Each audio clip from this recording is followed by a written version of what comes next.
Good afternoon, everybody, and welcome back if you are joining us again on day 3 of our series, and welcome if today is day 1. Good news is if you have missed Mondays or Tuesdays sessions, they're all available on our YouTube channel, so check out Aventino, just search for Aventino on YouTube and you'll find them there, along with other videos and previous series we've done and things like that, like the deep dive series that was really useful in January.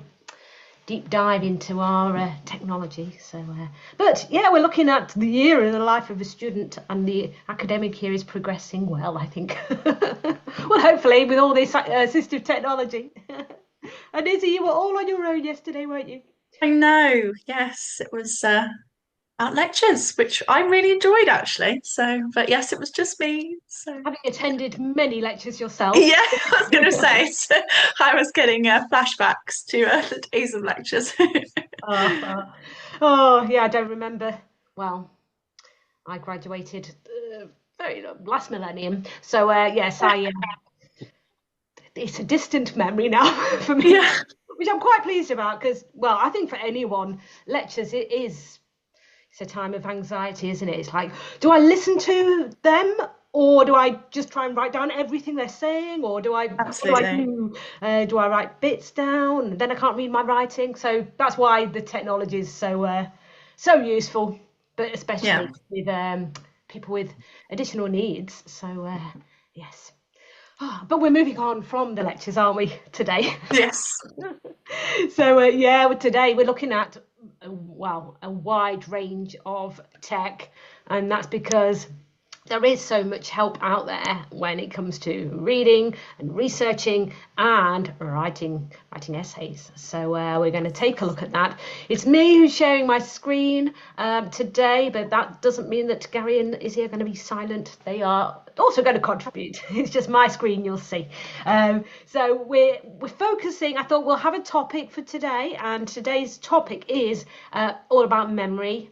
So I've had to do some research as a student all about memory, and also I've got to write an essay about memory and smell. So yes, a smelly essay we'll be doing. And we're going to be thinking about a student who is neurodivergent, has challenges when it comes to doing all the reading and being organised with all the research they've got to do, and how they can transfer the knowledge that they get from all the research into their essay, and then structuring the essay appropriately, making sure they've got balanced argument, things like that, and then proofreading as well. So we're going to look at, lots of aspects of a lot of academic work. It's the key thing, isn't it? Actually having to write essays. But maybe in the future it's going to be moving more towards the presentation side of things. Your daughters have to do more presentations, don't they, Gary? They do indeed. They Uh, present maybe a couple of times a week. They're not particularly formal, but they at least have to present their findings or what their project work is at least once a week to colleagues, and maybe every other week to a tutor. And then they have a buddy system where they work amongst each other for a collective project. So it's more presentations in one week than I did in 3 years as a And student. what's your view? Do you think that's a good way of like assessing their knowledge rather than having to write an essay? I don't know. Well, I can't really tell if it at this stage if it's good to assess their knowledge, but it's certainly good for their confidence and their Yeah. confidence in uh, having to test their theory or test their writing or their output before they speak to other people about it, because they have to have at least a semblance of knowledge, and they can't do what I did, which is just waffle continually. No. So they have to actually be on point. So yeah, probably it is better than it was. Yeah. What do you think? Do you think it's a better way of like, you know, sharing knowledge, proving that you are learning, or do you think we should stick to essay writing? I think that it always goes back to that general challenge of essay writing and that question of is essay writing a a true representation of the knowledge you have of the subject, or is it a representation of your writing skill set? Which for me, I always struggled putting sort of pen to paper, but actually my knowledge of biology and the topics I was studying was great. So presenting probably would have been my personal preference. But I think it all goes back to those kind of skills, doesn't it? That if, you are struggling with your writing, actually putting together an essay is the challenge. It's not necessarily a representation of your kind of knowledge of the topic. So yeah. You've still got to collect all that information together somehow, haven't you? Whether you're presenting or writing. And maybe it should be that courses offer a choice. You can either do a presentation or you can do an essay. It's your choice. Yeah, because, well, I suppose AI can help with both. But yeah, that's another time discussion point, totally, isn't it? Anyway, we'd better get on with looking at all this tech, because we're going to run out of time and that would be terrible. So I will share my screen, because that's what we're doing today, sharing mine. Oh, I've already got multiple tabs open, because everything apart from the debuds today, debuds and Lightkey, all of the technology are web apps. So that's why I have multiple tabs open.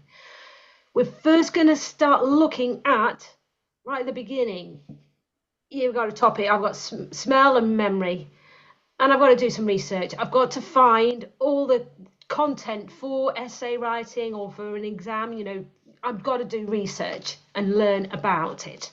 And if you have challenges like you're really slow at reading, processing's difficult, you're so disorganized, you're worried about not collecting the referencing information, that's when ProStudy is an ideal tool.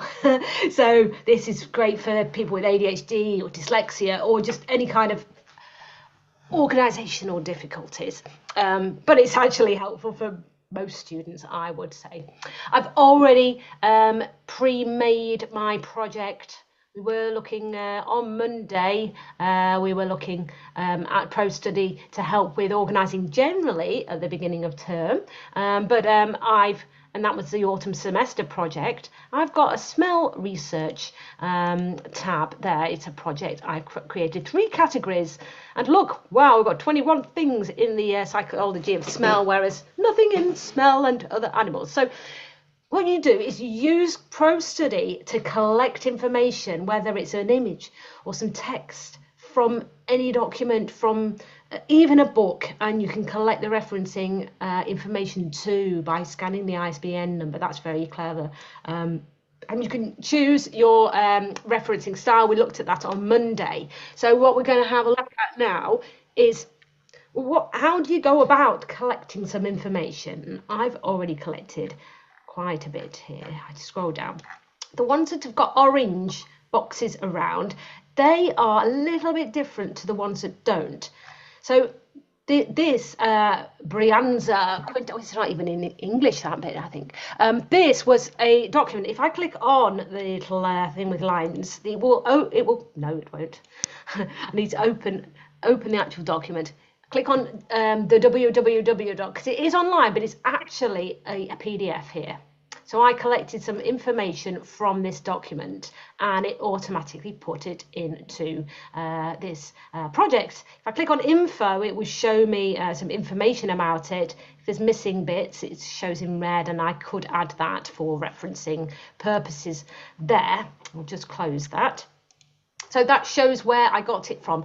The ones that are orange, I used the special tiling tool in ProStudy to cut into little bits a whole page of a website that had loads of information in. So if we go to the website, you'll be able to see. So I used this website here, which has got loads of information, really relevant to do with smelling. And I used the ProStudy extension, which is at the top here, and then I added it to my project, but I didn't do it in that way. That's if you select something, text or something like that. I actually used the tool at the top, up here, to collect it, the research assistant there, and then it just takes away the massive blocks of text and puts them into little sections, and then you can choose what you add to your project. So that's how I did that. So it's slightly different, but you've got various ways of collecting. Even YouTube videos can be collected there, or text in an image that can be OCR'd and made accessible, ready to add to your project. So that's how I did those. But because there's nothing in the smell and other animals, I'm going to just show you very quickly how I will add that, because then we need to move on to other aspects of research and reading and things, don't we? So if I'm on a website, like here, I've got sharks here, how do sharks smell? And I can use TextAid to have the text read. So if that's a challenge for me and it's going to take me a long time, I'm going to feel really tired if I read this myself, it's a lot of effort, I can select and right click. So we've got here read selection, that's TextAid, and then we've got save content, which is ProStudy. So I'm going to click read selection. We can listen to that. Let's first look at how sharks use their noses to sniff out prey, blood and other interesting tidbits in the ocean. Smell is incredible. There she is, Alice, reading that to me with highlighting to help me follow, so I can sit back and listen. And then I think, oh, well, that would be really, really useful in my project. I can then select the text and save the content. I need to find, I've got many projects on the go, haven't I? Maybe I need to cleanse those projects so there's not so many. And then I can click smell research, smell and other animals. And it's added into that section. So if we jump to here, it's not there yet because it does take a moment. I will refresh and then it will add. There'll be a little number 1 there. This is another reason I have many projects, so it thinks it needs to load them all up. But in fact, we just want to look at this particular one, don't we? But it'll be here in a moment. Here we go. And there we are. Oh no, we're in a different one. Look, what's the assistive technology? Just go to the right one, it's the bottom one. Here we go, we've got a number 1 there. And here is that text that I've just selected, and it's automatically owned. You don't have to go back, refresh every time. You just go along and it's doing it in the background. I only refreshed because I wanted to show you that it had added that one thing. But no, you don't need to do that all the time. There. So that's just a little take a glimpse at ProStudy and how you would go about collecting everything, and like I say, can be from all kinds of places. And what I have done, I've already done this, is I've exported my project. So I clicked on export, I clicked on smell research, it will be all the different bits, all the categories. I can choose whether to include references, which I did. I can check that referencing is what I wanted, and then I clicked export to file. So it is now in my downloads folder. If I go to downloads, we will see that downloaded the project, because then everything I've collected is all in one Word document, really handy for then when I'm ready to write my essay. And I'm going to be passing over to Gary to do the talking in a moment, because he's going to talk about another marvellous bit of assistive technology, MindMeister, that's going to help us with structuring the thing. It's just taking a moment. Is it down here? Word does take a while to open up. It's a lot slower, isn't it, than Google Docs. So here we are. I'll just show you what it looks like. So it's table of content, and then everything I've collected. These are all the from the tiles that it created. Oh, we've even got a picture. Look, I collected a picture of the nose, and all the names of the different bits. And within this document, there are links, so you can easily go back to check out things as well, including that YouTube video there. So I did download that as well. So I've done my research. I've used TextAid to help me read it all.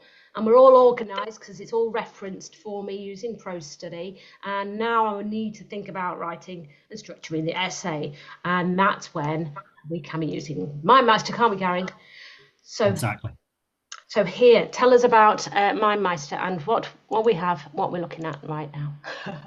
Yes, well, look, you've opened a map, so very kindly you've made that map as well for me. So, myself having searched for essay planning and essay structure and basic essay formats over the last 24 hours, I've realized that very little has changed in almost 5 decades in writing essays.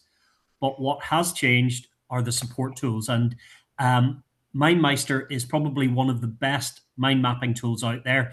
And it has so many facets to it to support you building out an essay or a project. For instance, just instantly opening up that blank page, first and foremost, within one click, you can brain dump all of your knowledge by just clicking, writing your information, and then tab to the next branch. So it's very, very simple. But also, once you've added a branch or two, you can actually riff those ideas out. So even in a brainstorm or with colleagues or friends or even a tutor, within that branch, you can ask for real-time support with a question, or you can even share out your map to one of your colleagues without them having access to or an account for MindMeister. So it supports that collaboration, which is key in building out a document these days that maybe is part personal, part teamwork. But if you're stuck at the early stage, MindMeister has so many great structures built into it to remove anxiety. For instance, in the template section, you can pick and choose your look and feel without having to choose that. And you can also personalize that look and feel. But beyond that, there are other solutions within the product to remove that blank page syndrome. For instance, we have a new tool called Generate with AI, and that harnesses AI to help you build a skeleton map with maybe a document you've already received or a prompt that you can add as well. So that can simply just support you in that anxiety of blank page syndrome, which I know my own daughter and myself, I get a little bit overwhelmed by that almost 0 to 60 effect where you've got to start, but the longer it takes, the harder it is. Exactly. Yeah. So it's done that just in that few seconds. Yes. Yeah. And as we said, it is simply taking the information and building a skeleton that you can then add to. And one of the really great things that MindMeister does is essentially it can become, for each project or map, a personal filing system. So you can search on the web, you can search internally or externally in the university. You can store URLs on each branch or multiple URLs and branches. You can store PDF documents, PTT or PPT documents, Word documents, anything in this map so that it can effectively be not only a storage system for the content to build your essay or project out, but also it can support taking it to the final stage. So how I use the MindMeister really effectively is in the present mode, because what I do is I start building a map, and once I get a couple of branches up, I will start presenting. And what that does, it turns each branch into a slide. So it's almost like an in-house PPT document. And that means I can work out the flow of not only the conversation, but the essay. And that means that I can test it before I even present my thoughts on that topic. And you can move things around, can't you, as well? So yes. So like, it means that wouldn't be good there. I shall move it to that bit of the essay, for example. Yes, it allows you to finesse the document. Once you see it take shape, and I find that talking through the document means that, okay, I've got a topic that's out of sync. I can move that really easily or change that, or perhaps move content within branches, which means that I can reset the document without having any issues. But also what you've just done there is I can add additional maps within a map that may be slightly connected or tangentially connected, but not as part of the full document, but maybe as additional information. And when you then go to finish your essay, and this is why my Meister's so good, it almost does a full circle. It does all of this heavy lifting for you. It allows you to take all of your document or your map and turn it into or export it to a document format. So for instance, if the requirement was to present your essay as a PDF, you can just export that. And it allows you to export and look, test, and edit if it doesn't quite fit what you want. However, if you just think about that, you've done all your work in your mind map, and then you've exported it and maybe spent 15 minutes editing, you've done all the work. The heavy lifting's been done. So for me, MindMeister is so good in kickstarting your creativity, taking you from a blank page to a full final document. But in between that, it supports collaboration. It helps you store information. It allows you to keep all of that research, helps note-taking, brainstorming, but builds the final document. And I wouldn't be without it now, having used it. So I suppose it's back to you in the studio, Mary. Sorry, Thank you, Gary, reporting from Belfast. my full Will Ferrell Anchorman mode there. Yeah. So, it's such a powerful tool for structure and everything. Just as you've been saying, and checking everything with it, and reorganizing, and even writing your entire essay within MindMeister. And then when it's downloaded, it's almost written, like you say. So that's going to suit a lot of students. Maybe if a student needs a little bit more support when they are actually writing it, and they wouldn't really get that if they were writing it within each branch of the mind map, they probably would benefit more with writing it in text aid, because then it's going to proofread as they are typing, which is going to help. So we'll take a look at that now. So MindMeister, many benefits, and students can choose what works well for them. So that's what assistive technology is all about, isn't it? One product doesn't suit every student, it depends on their need. Right, so magically I have now written, I've just got my conclusion to write for my memory essay, my smell and memory essay. So I have written this. Amazing. It's amazing how talented I am at writing essays now. I never was as a young person. And anyway, I've written all about this olfactory bulb, which is in your nose, and that's what helps you smell. If you remove it, you can't smell at all. And so I've written my essay, but I'm dyslexic, worried that I've made errors, and I need to listen back to it. So I can do that by clicking listen. Or I can select bits, but I'll just click listen and we'll see it reading. Smell and memory, the neuroscience, psychology, and cultural meaning of olfactory recall. Introduction. Among the human senses, smell occupies a paradoxical position. It is often socially undervalued, yet neurologically privileged. While vision and hearing dominate contemporary sensory hierarchies, olfaction possesses a unique... Wow, he's reading quite quickly there. Maybe if you're proofreading, you need it slower so you can really process that, especially if you have processing difficulties. But you can, of course, speed that up, slow it down. That's what the reading bit is for in text aid. So I can slow that down. It is on 145. Yeah, that's good for getting through a massive document, but not if you're proofreading. I'd say maybe even go slower, maybe go for 80% if you were doing that. Also, you might have noticed there's a yellow background. That's really going to help people who don't like the white background. The spacing's big as well, so it's more comfortable and clearer to see what you've written. So that's useful as well. It's in text is how you change that. It was highlighting as well to help. That definitely helps with processing. If I'd have made an error, maybe spelling error or something, just made one there. If I click on ABC, I can have a look at the errors, and I can easily correct them there. So I can click there. But if spelling is more of a challenge for you, and sort of like writing composition is a massive challenge. It's just word finding is difficult, and maybe you're not accurate with your typing, or you have pain when you're typing. You want to reduce the number of strokes. Likey is ideal, isn't it, Izzy? Yes, indeed. Yes. Yes, it is. So, so when you're typing, the Likey is really going to help. I'm going to start typing, and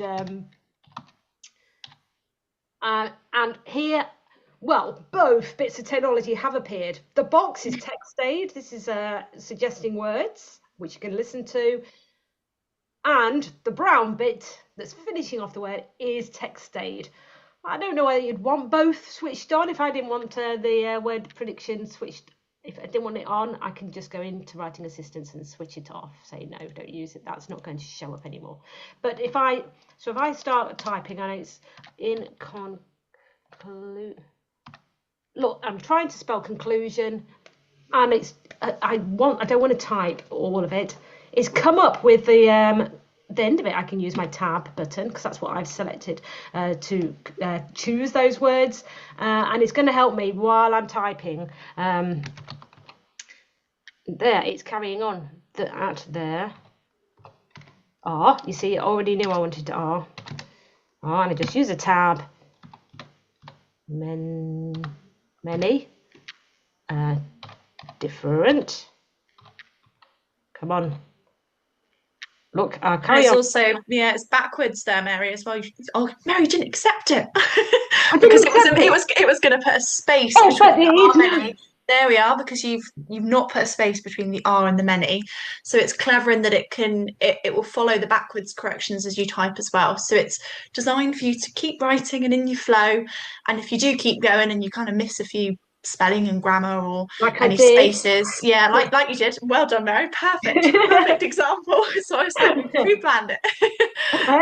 Then it's offering that. And like Mary said, you've got the ability to be able to accept it either by using the enter, right arrow or tab icon. You can have all three set up. You can have one of those set up in your keyboard settings that sit in the little Likey dashboard that you have. Can we look at that actually? We'll have a little look at that. Amazing. It is really customizable, isn't it? Like you can really choose what it's like your preferences, as in preferences are here that's for use, isn't it? And then at the top, look, interaction of those keyboard settings. You've got a tab and right arrow set up. We can turn sound assistance on as well if that's kind of applicable for an individual and they're going to find that's beneficial. And then do you like personally I don't. I kind of find that in the accessibility settings I've got the little orange colour set up because I find that catches my eye, so I don't necessarily feel like I need the sound assistance. But I guess everyone's different. Do you use that, Mary? I don't like the noise, like because it makes a noise, bing bing. It's like like an alarm, and but I sort of look at a combination of the screen and my keyboard, so I don't always notice the suggestions. You know, like while I was typing just a moment ago, I didn't notice that they had suggested it because I was looking at my keyboard. Yeah. So that's why I actually like it. Depends what I'm doing, but if I'm doing like a solid piece of writing and I'm not jumping about doing various things or meeting people, because that would be annoying. I put the read aloud on. I like the read aloud. Do you? Yeah. See, I have French set up because I do speak French and I like the read aloud if I'm ever writing in French, which is incredibly rare that I actually have time to do that. But then that language would sit there as well in the read aloud suggestions, and I quite like turning that on. I see that you've also got at the top, just under prediction experience, there are the two toggles. One which is likely designed to optimize for people with physical typing difficulties, and the one below for those with dyslexia. I have the one just below switched on because I'm a dyslexic individual, so that's always worthwhile switching on. And that just means that Likey and the array of settings that it's got is just pulling in certain resources and certain aspects to support you if those kind of disabilities are applicable. So this with the dexterity difficulties, that is it more likely to predict more words at a time? with that. Absolutely. So it understands that as a Yeah. user, maybe interacting with your keyboard might be painful, might be uncomfortable, might be difficult. So it's predicting at a slightly more rapid rate, as an example. Yes, Mary. Well, I might show an amazing improvement with how much it suggests, maybe. And now I've got those switched on, perhaps. Yeah. So it will predict at a slightly more rapid rate for you, and it's little brain as well. So you're a level 12 user by the looks of it. That high? Grows. Is that good? Yeah, 12. That's my lucky number as well, Mary. So must be right. Yeah. And then of course we could, if we were studying, if I was someone studying a medical subject, we could always be using like medical, because especially when you're writing about smell and memory, there's loads of medical words in my essay, olfaction, for example, Yeah. So it would be really, really useful for me to have a medical version. Yeah, absolutely. Yes, brilliant. So it's going to help me. Text aid is going to help me with proofreading. It's going to help me also identify errors while I'm doing it, and it's going to be a bit more comfortable for me to write with this pale yellow background and the big spacing as well. And it's immediate reading back. If I finish this sentence, includes there are many different types. Look at that, types of memory.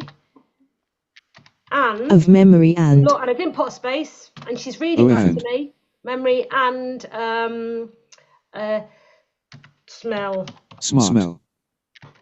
That. Too. So I got a man and a woman talking. In conclusion, there are many different types of memory and smell too. I've got 3 voices now. I've got Alfie reading it back to me.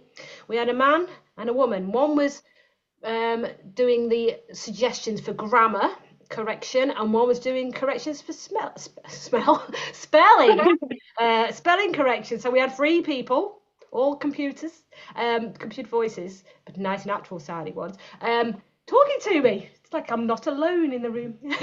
So there's Likey helping within text aid. So Likey does work whatever you're doing on your computer, which is brilliant. You're using it everywhere. I've nearly written my essay. I can proofread it. I've used all that technology to help me get from the title of an essay, doing the research, all the way to writing it. Loads of different technology. If I was stuck at any point in my journey through my writing, research, reading and writing, and I got a load of assistive technology, I could always go to iView to click on the Ask Assistant and help me at 11 o'clock at night. Help me, I can't remember how do you create a project in ProStudy? I know you can, but I just don't know how to. And they're short little videos. We will be looking at this again later in the week, and we're running out of time. But I've used your place for help when help as an AT trainer is not available, and you don't really want to ask your friends or anything, and it's the middle of the night. You could ask. You could use that on your phone, so you don't have to be jumping from one tab to another. Watch the video on your phone and follow along on your computer. With help with any of this technology we've been talking about, as well as built-in stuff. So if you're using Word, you can still get some help with how to use different aspects of Word there. I didn't show you Ivy, because we have looked at Ivy already yesterday, very much so during lectures. That's a key place where you're going to use Ivy, and Izzy, our Ivy solutions expert, has been showing you all that. But it's going to be used when you're writing an essay and doing your research, because of course the recordings of your lectures from maybe a couple of weeks ago, you want to use the content from that in your essay, won't you? Because your lecturer is the expert in the topic. You need to show that you have been listening and attending their lectures and using that content in your essays maybe. So it's ideal to go back to a recording. So I've got various recordings on the left hand side, and I recorded a lecture all about how do we smell, and it automatically created this mind map, which Izzy showed how that happens yesterday. But now I want to use it. I want to use some of this content in my essay. So how do I do that? Is use some content? Yeah, of course. So it really is like a note-taking and a note-capturing tool. So for an individual, Mary, who For is now me, returning back into it to write her essay, this is where she can just get a little bit of a refresher, gauge the key concepts that were covered. It's obviously broken down into those key branches. We've got the accurate transcription on the right-hand side, so we can really go back and see the exact words that the lecturer said about particular concepts, about particular areas. And then right at the bottom of the screen as well, where we've got the recording, we can actually go back to that live audio as well. So both the oh yes, audio, it moves, doesn't yeah, it? yeah, it does. So we can actually listen back to certain areas if we think, oh, I really want to just go back into, I can't pronounce any of those words. Signals to the brain. I started looking at some of those Signals to the brain. There we signals to go. the brain, and I think, oh gosh, Signals I'm a to the bit brain. stuck around that. I want to do a couple of paragraphs on it. So I'm going to listen back to that. What we can also do as well is we can dive into this further. We can make annotations, we can do some drawings, we can add in different links. That's just at the top there. Yeah, exactly, Mary. We can dive in and change some of the icons. So it's a resource of a live captured data, a live captured moment that we can dive into, amend, and kind of use as our kind of essay supporting resource, really. Yeah. There we are. Yeah, or I could add a link.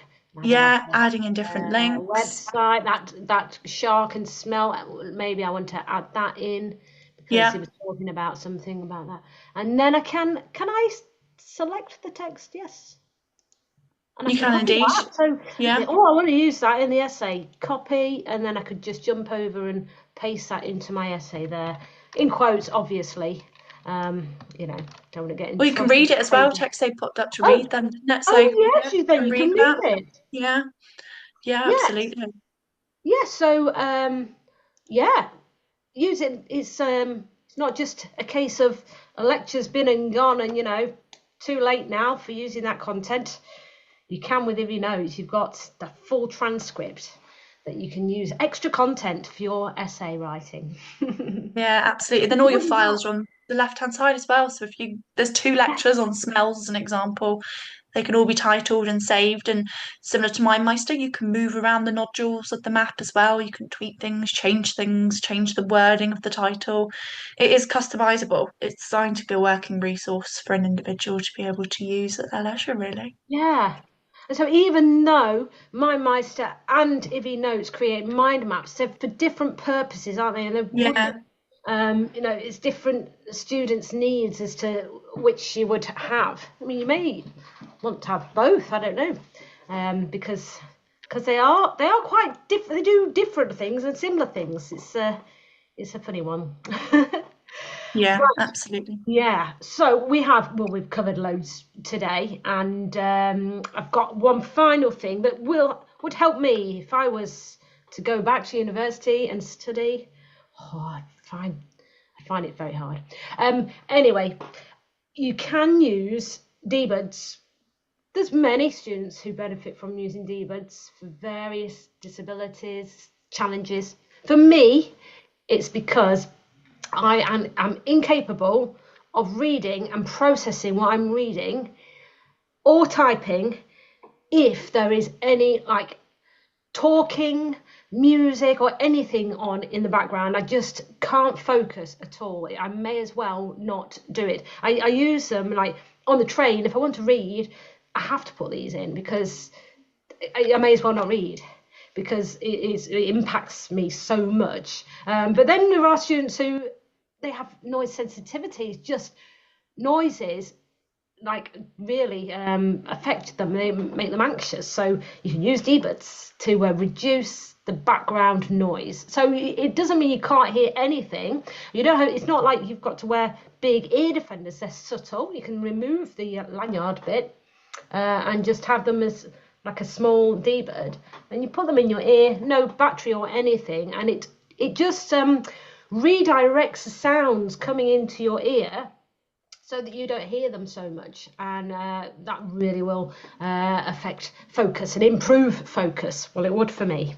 So that's the final thing we want to talk about. I should have stopped sharing my screen really to show you those, because I'm only very little on the screen. Here I am, I'm back. So yeah, these are the D-buds, and really really useful for students who have noise sensitivity, might cause anxiety, or really they're affected with finding it difficult to focus and concentrate with noise. It reduces it. And that's that. Was a whistle-stop tour of everything to do with research, reading, and writing essays. Yeah, so jam-packed webinar, and it's day 3. We've got more different things tomorrow. Tomorrow we are on a little bit different, isn't it? It's all placements, doing presentations, that side of things. Yeah, we're going to be looking. I've got a mind map on my other screen that shows what we're doing. So we're talking about group work, discussions, internships, placements, that kind of thing. And we're going to be looking again at IVI. We're going to look at MindMeister again. All these things help in so many different ways. We've got study key we're going to look at, and then we're going to look at DBUDs again, they're helpful, and the scan marker reader pen too. So we're going to look at all of those again. Many of them are repeated, but using them in a different way, because we're on a placement or working together with somebody. So thanks for your time, everybody. Again, these are all recorded and they are available on our YouTube channel. But maybe tomorrow. Today's will be on tomorrow. And we'll be in touch on Monday as well with a whole roundup of everything we've talked about, and a link also to that or series of recordings. Thank you. Thanks, everyone. Thank you. Wonderful. We shall end it there.